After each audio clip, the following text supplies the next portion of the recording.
Oi pessoal, boa noite, tudo bem com vocês? Sou a professora Mariana.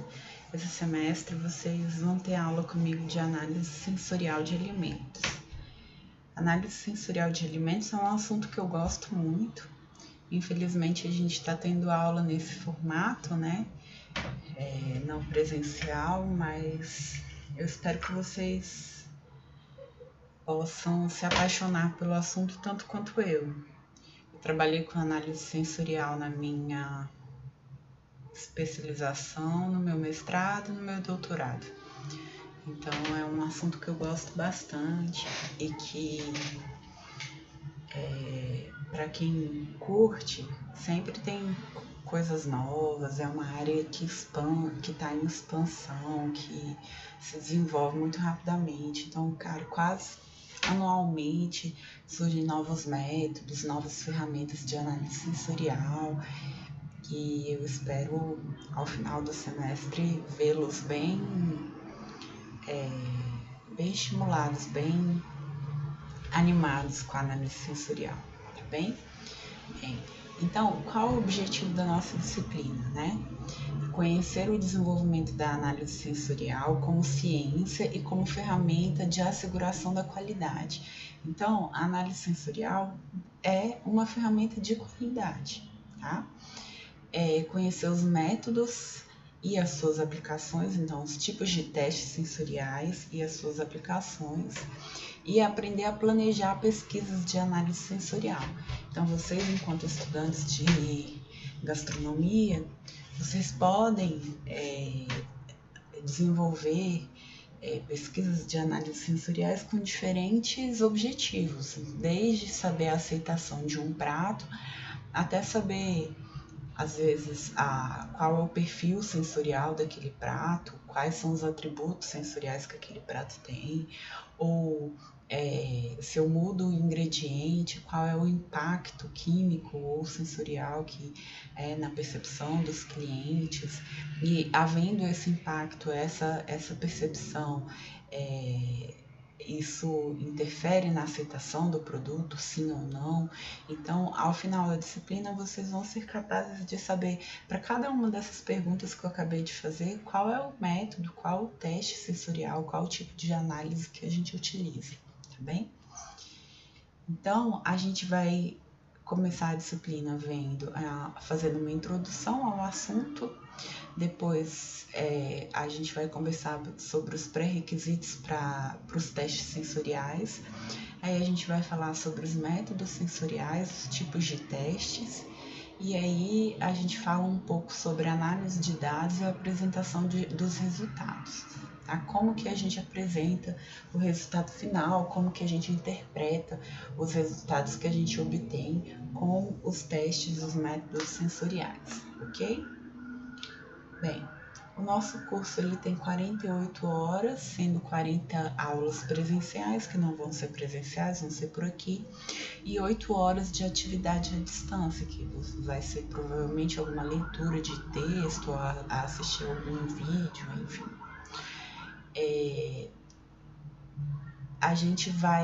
As aulas elas vão contemplar os seguintes assuntos: condições para a realização de testes sensoriais, protocolos de montagem dos testes sensoriais, métodos de análise sensorial de alimentos, e aí a gente vai falar sobre os métodos discriminativos, afetivos e descritivos. Não se assustem, vocês vão aprender tudo isso, ok? A gente vai aprender a fazer e avaliar mapas de preferência e análise de segmentos, análise de clusters, que é como os indivíduos, os consumidores se agrupam, né? Como que eles se clusterizam frente a percepção de um produto. Tá bem?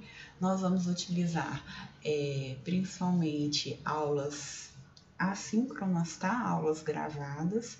Eu vou sugerir alguns vídeos, alguns textos, e ao longo da disciplina eu vou indicando ou sugerindo alguns exercícios de fixação para eu ter certeza de que vocês estão acompanhando a disciplina, ok? Bem, vocês já me conhecem, vocês têm meu contato, meu e-mail, grupo de WhatsApp, etc. E então a ferramenta que a gente vai utilizar é o Google Classroom. Aqui está o link da sala, o código. O meu horário de atendimento é sempre na segunda-feira, das 14 às 18 horas, mas vocês podem me chamar a qualquer momento e, havendo disponibilidade, eu respondo. Havendo dúvida, vocês não deixem de entrar em contato comigo, tá bem? Bem, para avaliação, vocês sabem que vocês têm que ter uma média igual ou superior a 6 e uma frequência mínima de 75%. Como que a gente avalia essa frequência mínima dentro de um contexto de aulas à distância? Através da participação ou da entrega das atividades propostas, tá? Então, se nós temos 10 aulas, se nessas 10 aulas forem propostas 10 atividades e vocês entregarem pelo menos mais de 7 dessas 10 atividades, é considerado que vocês têm uma aprovação com uma frequência mínima de 75%, tá bem? Então, a gente vai ter como critério de avaliação média simples mesmo, tá? A média das notas obtidas nas atividades propostas, a participação em percentual da entrega de atividades, como eu acabei de falar, e uma atividade avaliativa, que eu ainda não sei como nós vamos fazer, provavelmente um questionário, ou algum trabalho. Eu vou avaliando como que vai ser a receptividade de vocês, dos assuntos que a gente vai abordar na disciplina ao longo do curso, ok? A gente volta a conversar sobre isso um pouco mais para frente. Bem, nós temos 10 encontros, alguns deles eu coloquei um asterisco aqui, vão ter que ser sábados letivos, tá? Isso significa que na sexta-feira, provavelmente, eu vou lançar 2 aulas ou uma aula e uma atividade a ser feita nesses sábados aqui, tá bem? Então, os temas das aulas, né? Claro que isso aqui pode ter alguma alteração, pode ser que algum assunto fique um pouco para a próxima aula, ou que eu antecipe, eu faço alguma troca, mas o planejamento é que se faça, né? Hoje, ou na primeira aula, a apresentação da disciplina e uma breve introdução ao assunto. Na próxima aula, condições de realização de testes sensoriais e protocolo de montagem de testes sensoriais, tá? Em seguida, métodos em análise sensorial, métodos discriminativos, aí nós temos 2 aulas sobre esse assunto. Depois, métodos de testes afetivos, aí eu mostro para vocês como se faz mapas de preferência interna e análise de segmentos, estudos com consumidor, grupo focal, conjoint análise.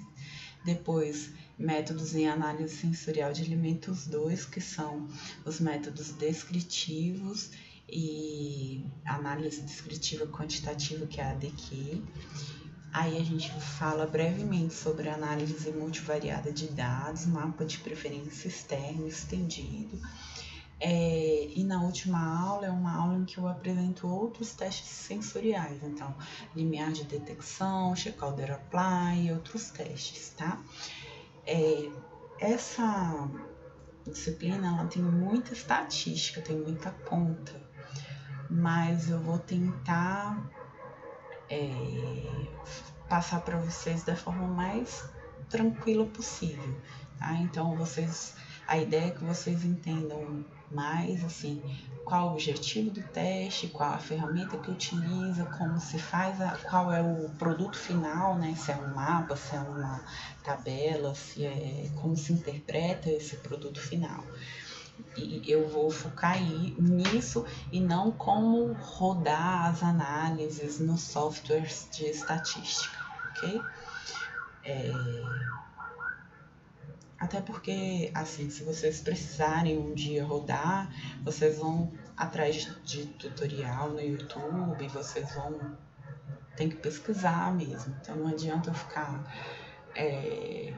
enfatizando muito em relação ao tratamento estatístico, até porque as ferramentas mudam, né?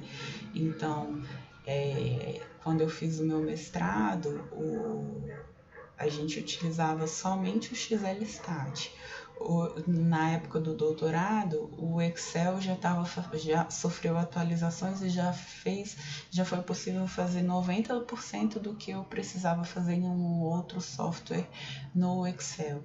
Então, como isso está sempre mudando muito, eu não vou focar nessa parte de como rodar a análise em si na interpretação dos resultados, ok? Como coletar os dados, como interpretar.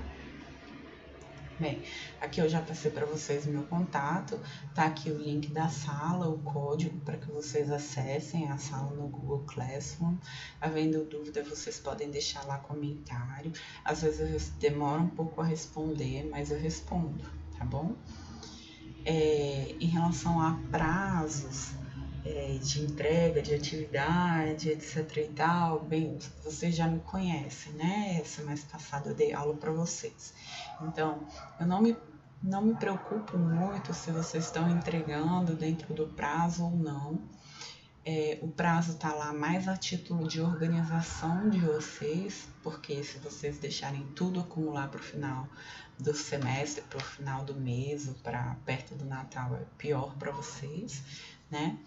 Mas se vocês enviarem as atividades com atraso, não tem problema. Vou considerar, vou corrigir, vou lançar nota, não tem problema em relação a isso.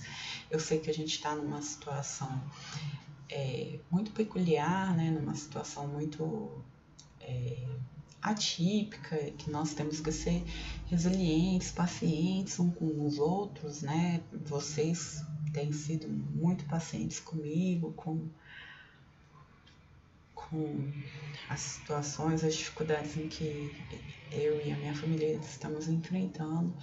Então, eu não posso querer que vocês sejam compreensivos comigo e não ser compreensiva com vocês, né? Então, assim, foquem em entregar, né? Tentem se organizar para não deixar as coisas acumularem, mas se não conseguirem seguir ou cumprir determinado prazo, não se preocupem com o deadline que está lá no Google Classroom, que eu considero até, sei lá, uma semana antes do prazo para lançar as notas, eu estou considerando, estou corrigindo, estou recebendo, estou dando feedback para vocês, ok? Embora seja bom eu ter sempre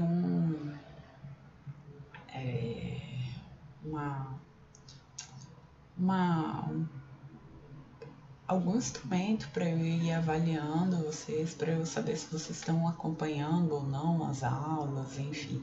Então, sintam-se à vontade para fazer comentários, sugestões, para me falar se estão entendendo, se não estão entendendo, e assim por diante, ok? Bem, então, análise sensorial de alimentos, análise sensorial é uma ferramenta de qualidade, né? Quando a gente pensa em qualidade, nosso objetivo principal é satisfazer os desejos e as necessidades do consumidor. E a qualidade, ela é subjetiva e multifacetada, né? Então, uma coisa que é boa para mim, hoje pode não ser boa amanhã. Uma coisa que é boa para mim pode não ser boa para minha irmã, para o meu marido, para você. Então, é uma questão muito subjetiva, né? Quando a gente fala em qualidade de alimentos, a gente tem uma uma gama, né, de qualidades. Então, a gente tem a qualidade higiênico-sanitária ou a qualidade microbiológica, que diz respeito ao se o alimento está ou não colocando em risco a saúde do consumidor. Tem a qualidade nutricional, que diz respeito aos nutrientes, à qualidade de vida ou a consequência do consumo daquele produto a longo prazo. Tem a qualidade sensorial em si, que é o quanto o produto é gostoso, agradável, apetitoso, o quanto ele é aceito, ou quais são quais são os estímulos, né, o que é percebido através do consumo daquele alimento. Existe a qualidade tecnológica, então, o que de tecnologia foi inserido naquele produto, naquela embalagem, que método de conservação, que tipo de tecnologia, que tipo de embalagem, enfim. Então, a qualidade, ela é bastante subjetiva, né?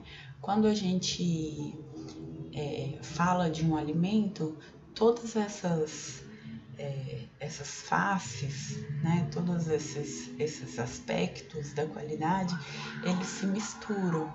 Então, é difícil a gente conseguir fazer uma análise isolada de uma dessas qualidades, né? Porque uma acaba interferindo na outra. Então, muitas vezes a gente abre mão da qualidade sensorial em detrimento da qualidade nutricional. A gente pode abrir mão da qualidade ou se a gente tem uma falha na qualidade higiênico-sanitária, todo o restante, toda a qualidade nutricional, sensorial, tecnológica vai tudo para o espaço. E assim por diante, eu estou tentando explicar para vocês o quanto é complexa essa avaliação, tá bem? E aí, nesse sentido, o que é dentro da nossa disciplina, a gente trabalha, né, a nossa ferramenta de estudo é a qualidade sensorial. E assim, o que é então a análise sensorial? A análise sensorial é a disciplina usada para provocar, medir, analisar, interpretar as reações produzidas pelas características dos alimentos e materiais, como são percebidas pelos órgãos da visão, olfato, gosto, tato e audição. Gente, parênteses. Não existe só qualidade de análise sensorial de alimentos. Vocês sabiam disso? Existe análise sensorial de cremes, de cosméticos, do cheirinho do carro, de texturas, de tecidos, de couro, então de roupas, de uma série de coisas, de perfumes, de papel higiênico, todo produto que você queira avaliar a qualidade por meio dos sentidos, né, visão, olfato, gosto, tato, audição, você está utilizando, você está indiretamente utilizando da análise sensorial. Então, você pode ter análise sensorial para avaliar o formato da garrafinha, se ele é interessante, se é anatômico, se esse formato ele aumenta o interesse do consumidor em adquirir esse produto, ok? Então, é só um parênteses para deixar claro, né, que a análise sensorial, que a análise sensorial é uma ferramenta que ela é utilizada pelo mercado em si de forma bem ampla, tá? Bem, historicamente, como que se deu, né, o desenvolvimento da análise sensorial? Aqui eu vou focar um pouco na análise sensorial de alimentos, né? Até 1940, a gente teve uma fase artesanal, né? Ou uma fase pré-científica, em que os compradores provavam uma parte do todo para saber se aquele produto era bom, né? E aí os vendedores eles começaram a estabelecer os seus preços em função de certos atributos de qualidade das mercadorias. Então, o vendedor ia fazer um queijo. Ele queria vender aquele queijo, ele dava um pedaço do queijo pro comprador provar. Dependendo do quanto ele gostasse ou não, ele colocava um preço maior ou menor naquele produto, né? Então, a qualidade sensorial era determinada pelo dono ou pelo encarregado da indústria, né? Com o tempo, foram surgindo os esquemas de graduação de qualidade para vinho, café, chá, manteiga, peixe. Algumas dessas graduações, dessas instruções de graduações existem até hoje. Então, por exemplo, a graduação de qualidade da manteiga, graduação de qualidade de peixe, graduação de qualidade de óleo, são alguns guias de avaliação sensorial que existem e são utilizados até hoje, né? Então, nessa primeira fase, que é a fase pré-científica, o número de experts ou de provadores, consumidores, era igual a 1, né? E esse expert, ele era o árbitro da qualidade. Então, ele era o detentor da experiência e dos padrões de qualidade. Então, nesse período em que surgiu o mestre cervejeiro, o perfumista, o barista, o provador do vinho e assim por diante, né? Só que quando a gente tem um expert, a gente tem que partir de uma premissa de que esse consumidor, esse provador, é um instrumento invariável. E a gente sabe que isso não acontece, né? Porque aquele provador um dia pode estar gripado, um dia ele pode estar de mau humor, um dia ele pode estar resfriado, ele pode estar com mais fome ou com menos fome, e por causa disso ele pode achar que a cerveja está melhor ou não, que o café está melhor, mais amargo, mais ácido, enfim, né? E aí, tem também um elemento dificultador, né? Que com o aumento do número de linhas de produção, começou a haver um aumento do viés do expert, porque, poxa, eu tenho uma fábrica. Se eu tenho uma fábrica funcionando num local, num país, outro em outro, como que eu vou ter um expert? Ou como que eu vou saber se esses dois estão falando a mesma língua ou avaliando o produto da mesma forma, né? Nesse contexto, começou a se pesquisar de que forma, então, poderia ser avaliada a qualidade dos alimentos, né?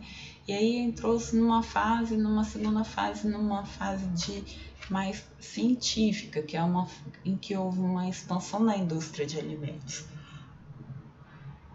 Desculpa. Nessa fase, houve uma incorporação do pessoal técnico na análise sensorial. Então, a incorporação do pessoal que era especialista em química e farmacêutica. Então, iniciou-se a utilização de conceitos de controle de processo de produto final por meio de métodos químicos e instrumentais. Então, se eu queria saber a doçura, por exemplo, de uma cerveja, era utilizado um método de sólidos solúveis totais para avaliar o grau Brix ou quanto que aquele produto era doce, né? A doçura desse produto. E enfim, a acidez, se utilizar o pH e assim por diante, né? Nesse período, por exemplo, surgiu o teste triangular, o teste duotrio, que a gente vai ver nas próximas aulas, que são testes discriminativos. O que é o teste triangular? Eu apresento 3 amostras para o provador, para o indivíduo, 2 diferentes, 2 iguais e uma diferente. Eu peço para ele apontar qual é a diferente. Então, começou a ser avaliada a correlação entre essa percepção de diferença entre as amostras e os resultados de análises químicas das amostras, tá bem? Depois, no período de expansão da indústria, começou a haver uma competição entre as indústrias de alimentos, né? E essa competição entre essas indústrias, ela gerou uma necessidade de mais informações. Então, eles começaram a perceber que as indústrias que desenvolveram testes mais robustos começaram a ter mais sucesso dentro desse comércio, né? E aí eles começaram a ter o homem como um instrumento de medida das características sensoriais dos alimentos. Então, não só se analisava quimicamente, né? Levava para o laboratório e via a acidez, a quantidade de açúcar, a temperatura, a cor, enfim. O homem começou a ser um instrumento de medida das características sensoriais, né? Então, foi nesse período em que se fez a definição dos atributos primários que integram a qualidade sensorial dos alimentos e os órgãos sensoriais a eles relacionados. E aí, em 1983, foi desenvolvido esse círculo de Kramer. O que é o círculo de Kramer?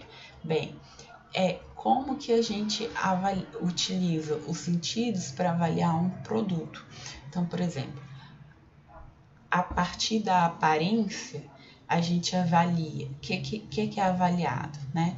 O tamanho, o formato, a cor, se o produto apresenta defeitos, dá para ter uma noção de consistência, de viscosidade, né? Já o flavor, que é a combinação, né, de sabor e odor, se percebe o cheiro, o sabor, a sensação na boca, né? E tem também as sensações kinestésicas, que são a sensação na boca, a textura, a percepção de consistência, de viscosidade, ok? Então, através houve nesse período a percepção de que o homem, através dos seus 5 sentidos, ele era capaz de avaliar a qualidade sensorial de um produto, né? Então, com a visão, a gente observa as cores, as formas, os contornos do produto. Com o tato, a gente sente o frio, o calor, a pressão atmosférica, a pressão a percepção do produto na boca, né? Com a audição, a gente é capaz de perceber os sons, a crocância daquele produto. Com o olfato, a gente sente o odor. Com a gustação ou o paladar, a gente identifica os sabores, tá bem? Bem, evoluindo historicamente, né, no período após a Segunda Guerra Mundial, houve um contexto interessante em que, no período da guerra, foram desenvolvidas rações balanceadas por nutricionistas. Só que essas rações elas apresentavam um baixo nível de aceitação por parte dos soldados que estavam nos campos de guerra na Europa. Então, o governo americano ele começou a investir em estudos para testar e melhorar o nível de aceitação das suas rações e também a desenvolver novos métodos de avaliação, né? Foi nesse sentido que se desenvolveu a famosa escala hedônica de 9 pontos, que é um dos instrumentos mais utilizados para avaliação da aceitação.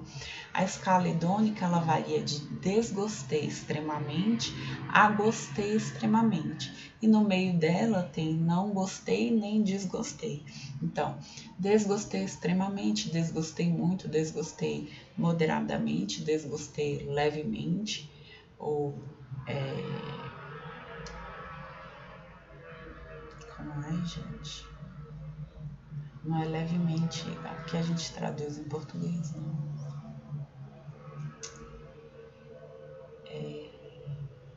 Enfim, agora eu não vou lembrar. Não gostei nem desgostei. E pra cima também gostei um pouco. É um pouco. Gostei um pouco, gostei moderadamente, gostei muito, gostei extremamente, né?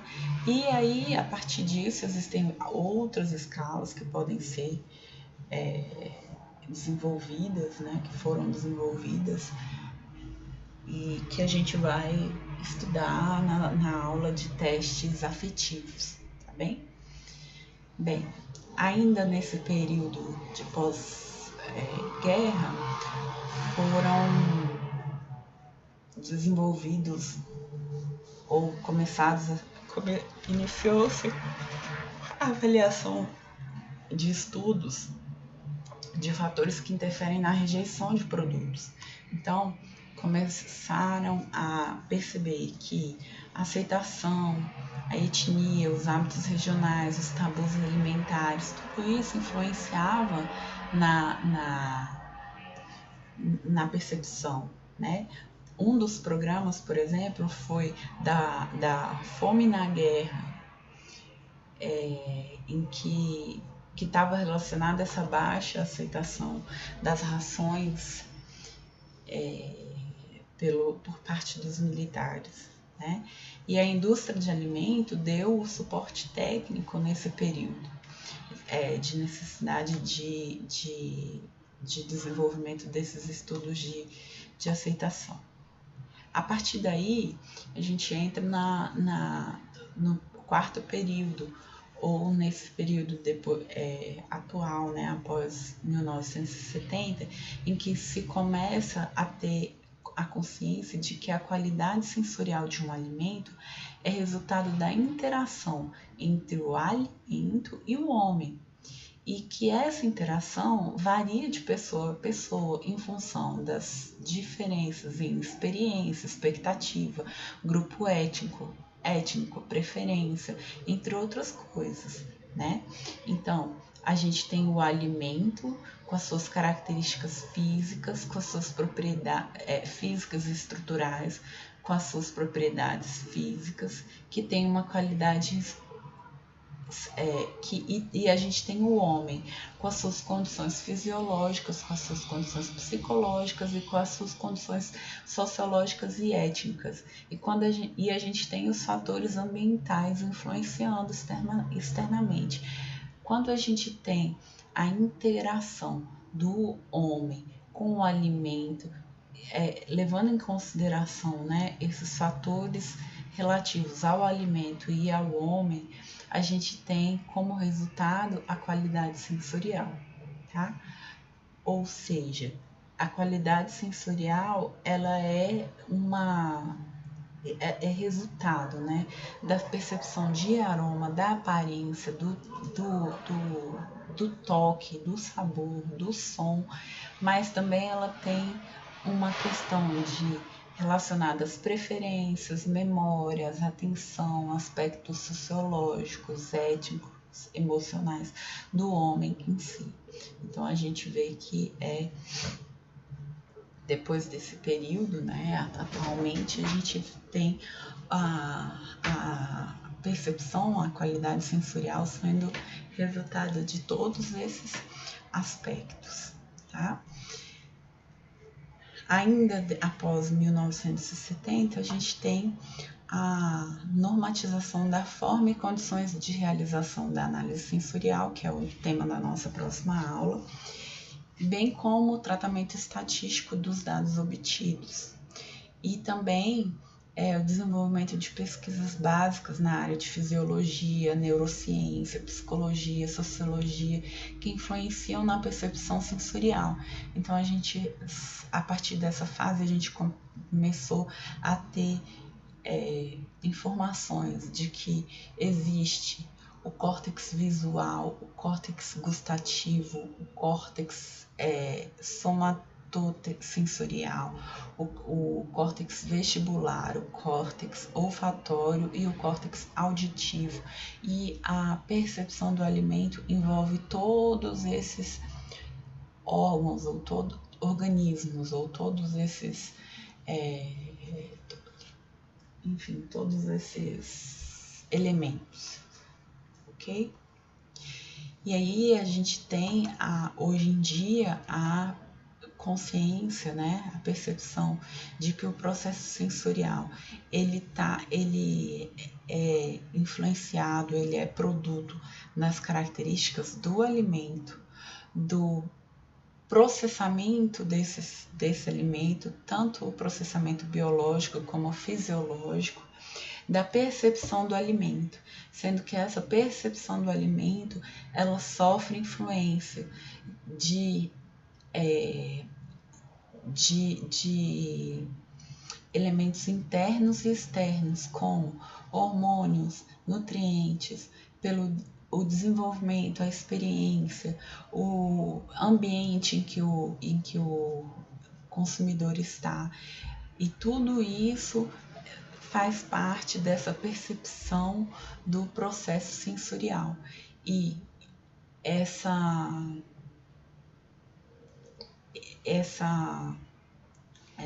percepção repetidamente é o que forma o comportamento alimentar, né? Então, quando essa percepção, essa repetição dessa busca por determinadas características ou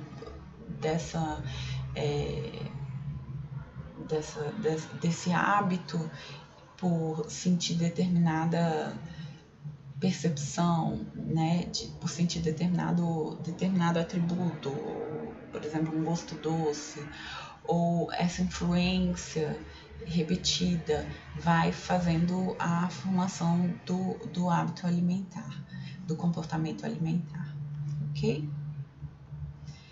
Bem, ainda em relação ao histórico, né, nesse período depois de 1970, houve uma crise energética com um impacto nos custos de matéria-prima e insumos, e uma maior internacionalização dos mercados.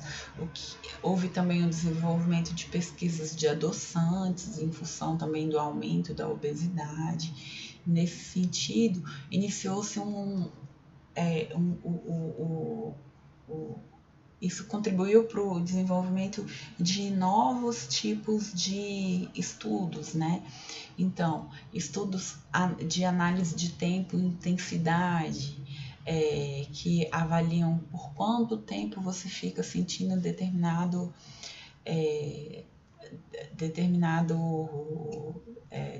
estímulo, ou análise de aftertaste, que é quando a gente consome, por exemplo, pasta de dente, a gente não fica com gostinho de pasta de dente na boca por um tempo. Esse é o aftertaste. Então, os adoçantes, eles costumam dar esse aftertaste. Então, ou deixar um sabor residual amargo. Então, estudos relacionados a essas essas variáveis, tá?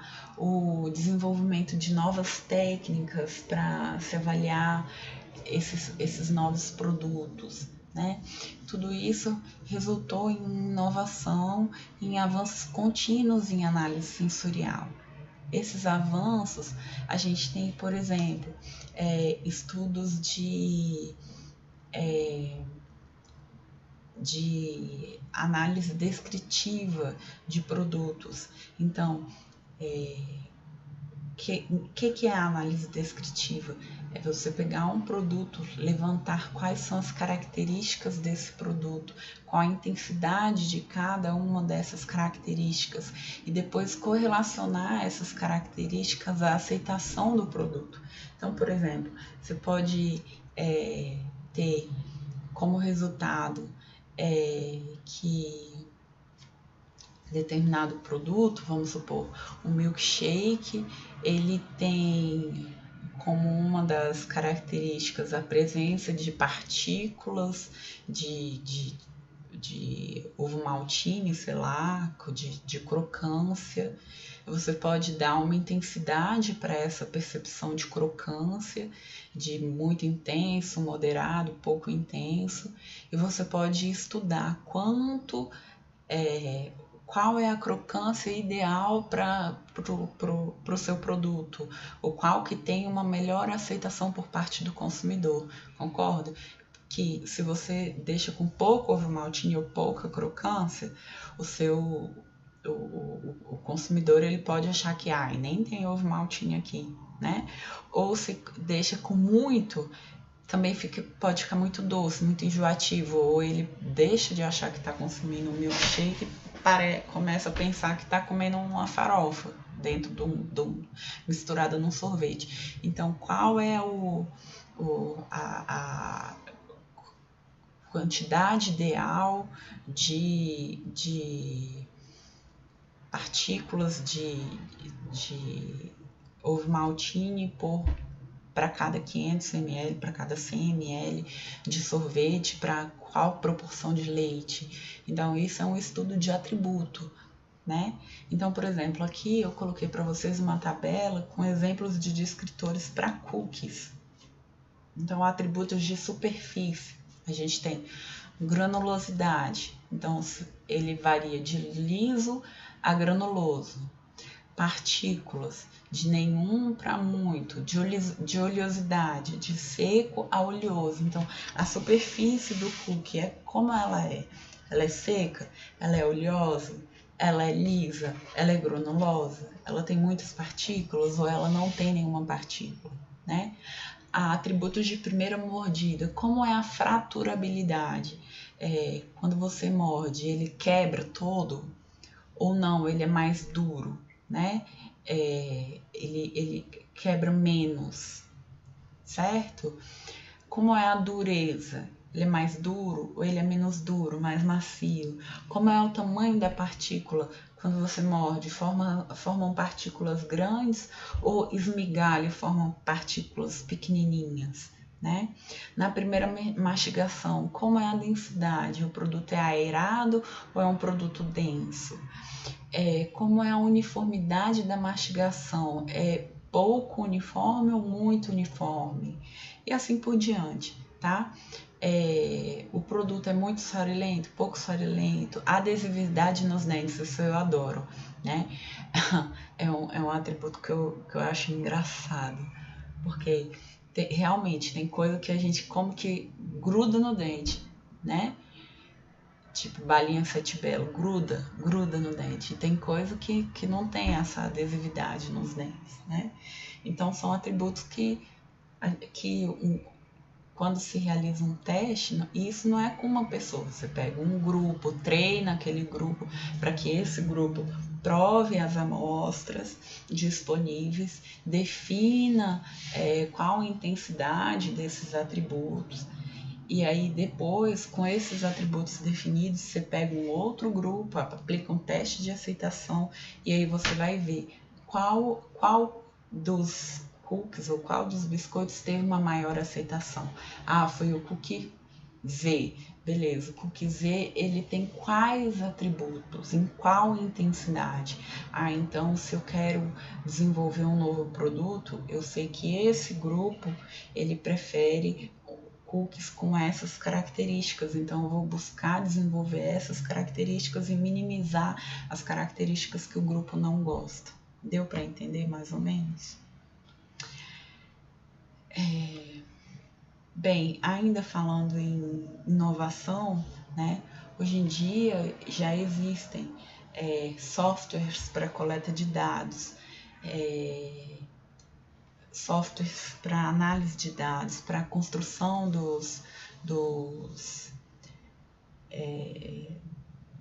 das fichas, né, dos instrumentos. Então aqui a gente tem, por exemplo, o CompuSense, que é um software que a gente pode entregar o tablet para o consumidor.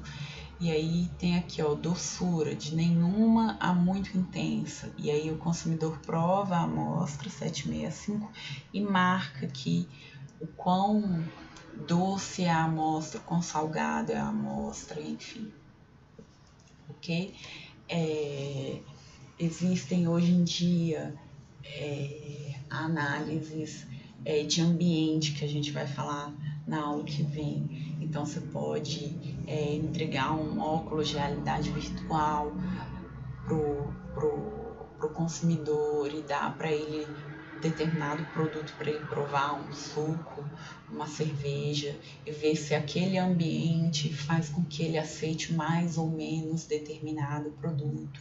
Enfim, é uma área linda, enorme, super tecnológica, cheia de novidade, que cresce muito, vem se desenvolvendo muito e que é muito legal de trabalhar. Tanto